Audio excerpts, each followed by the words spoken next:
En la reunión de la OTAN en Madrid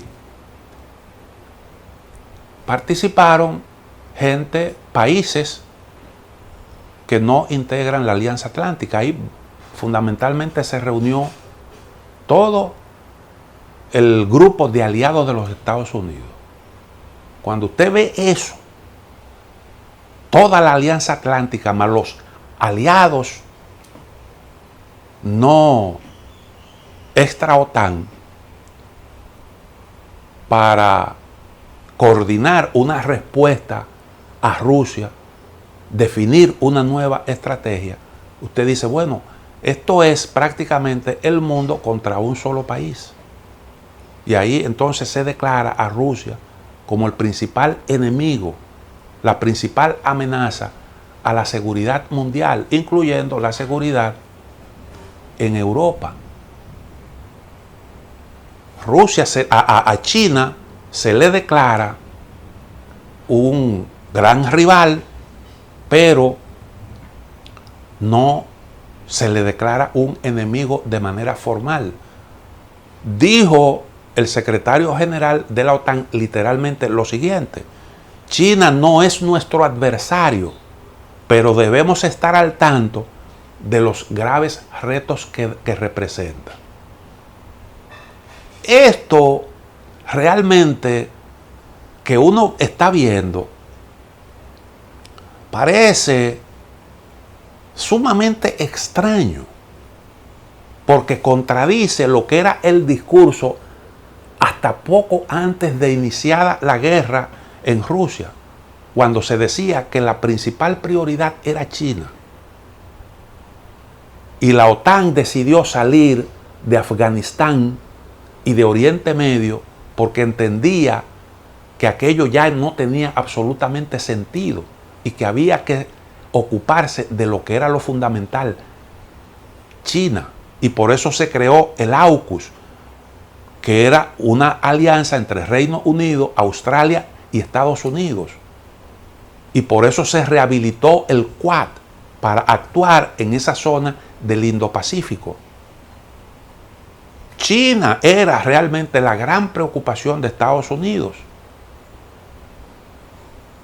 Y mientras estaba esa confrontación con China, Estados Unidos tenía relaciones fluidas, más o menos fluidas, con Rusia. Todavía estaba en una política de aplicación de sanciones por lo de Crimea y tenía vigente esa política encaminada a acercar militarmente a Rusia, pero los Estados Unidos estaban de retirada y trataban de empujar a todos sus aliados en esos esfuerzos dirigidos a centrarse en China como principal rival.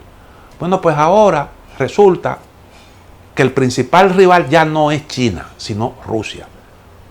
Y eso sencillamente es una marcha atrás. Eso equivale en términos estratégicos a usted devolverse otra vez para el lugar que ya había abandonado, porque supuestamente no tenía sentido. Yo sé que se trata de zonas geográficas distintas, pero Afganistán y Oriente Medio tenían unos propósitos que estaban relacionados con Rusia. Y la estrategia era no contra China, sino contra Rusia. Y eso se cambió para centrarse en China. Y ahora resulta que Occidente está de regreso y vuelve a declarar a Rusia como la principal amenaza. Por eso era que yo decía, el riesgo es que Occidente se pueda ver empantanado en Rusia. Y es lo que está ocurriendo ya. Y es lo que va a ocurrir durante un buen tiempo, porque todo este conflicto va a durar mucho tiempo, va a durar muchos años. ¿Por qué? Bueno, porque Rusia está consiguiendo paulatinamente sus objetivos. Los está consiguiendo. Occidente, lamentablemente para ellos, no pueden evitarlo. La impotencia, usted la advierte en la propia reunión de la OTAN, Y entonces ahí reciben a Finlandia y a Suecia como nuevos socios. Y eso te lo presentan como un paso hacia el fortalecimiento de la OTAN. Y Rusia lo que va, como dijo Boris Johnson, a ver más OTAN en vez de menos OTAN, cuando en el fondo usted sabe que ni Suecia ni Finlandia ayudan a nada, eso no suma absolutamente nada. Y estos países ahora tienen lo que no tenían antes, que es misiles del otro lado de la frontera.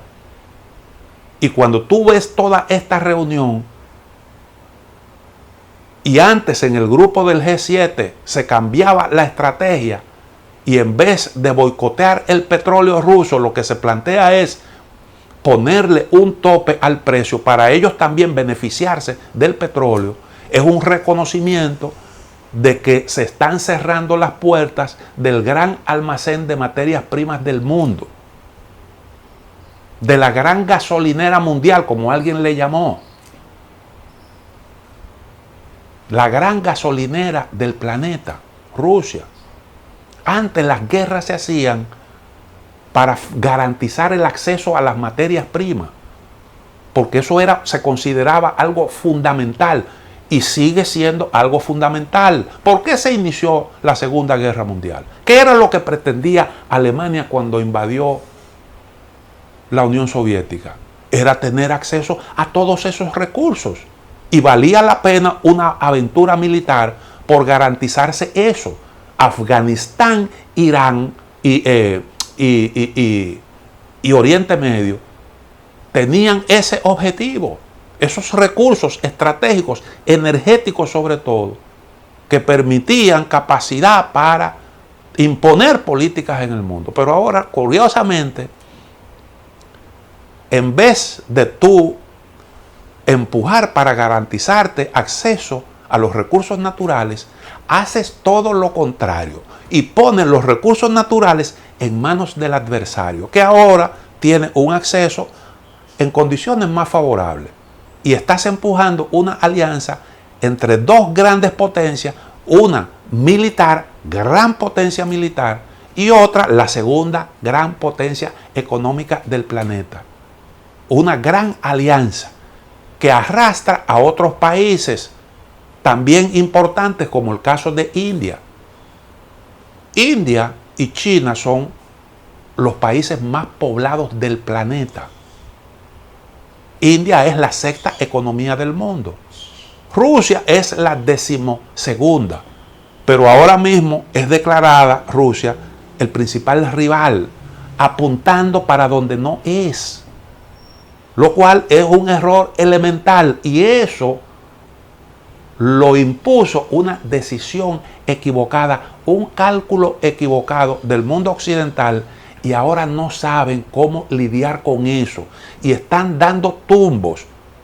Y esto yo creo que resulta evidente para cualquier mente, aún de personas no especializadas en estos temas. Están cometiendo errores sumamente graves.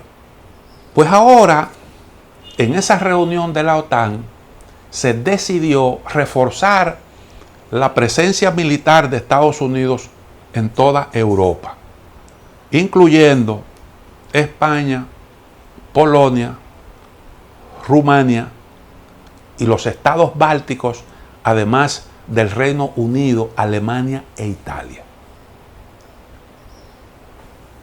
La militarización prácticamente de toda Europa, lo cual va a significar un gran esfuerzo. Naturalmente, esto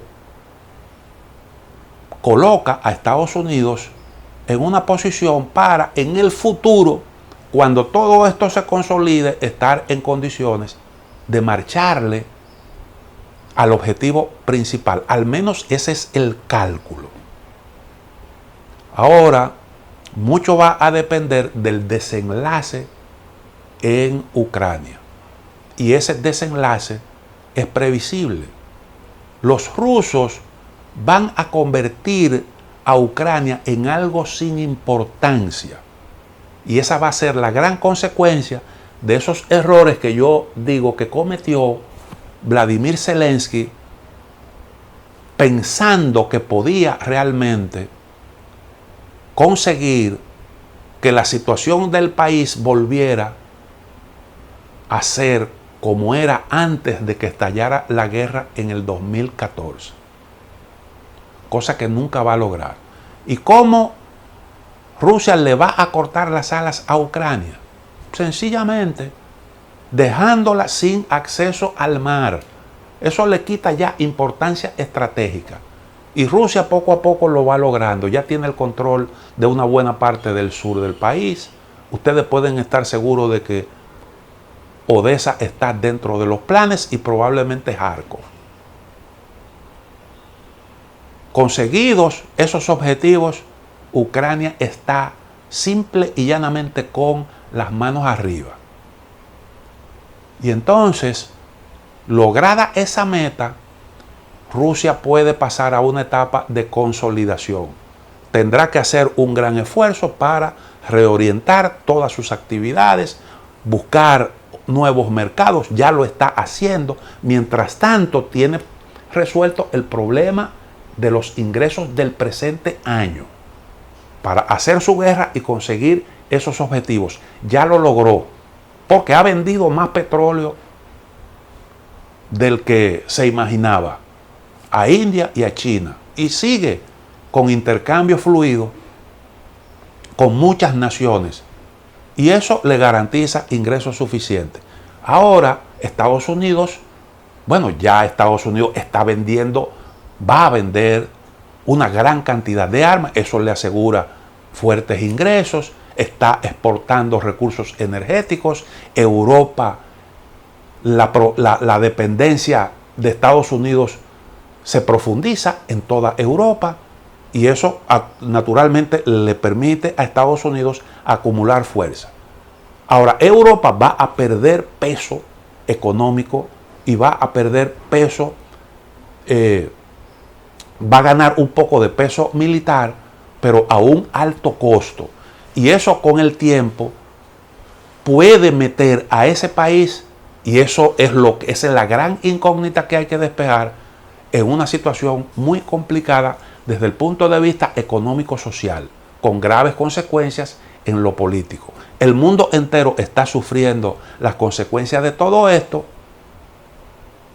y hay una situación que beneficia a China, porque China es el único país de todos estos que están en medio de este empuje que no tiene esa gran carga producto de la guerra. Esa es una realidad. Esa es una realidad. Zelensky está exigiendo 5.000 millones de dólares mensuales, aparte de la ayuda militar. Esa es una gran carga. Está planteado el asunto de la reconstrucción. ¿Cómo es que eso va a... cómo es que esto se va a hacer? ¿Cuánto eso va a costar? Y ese es un tremendo problema.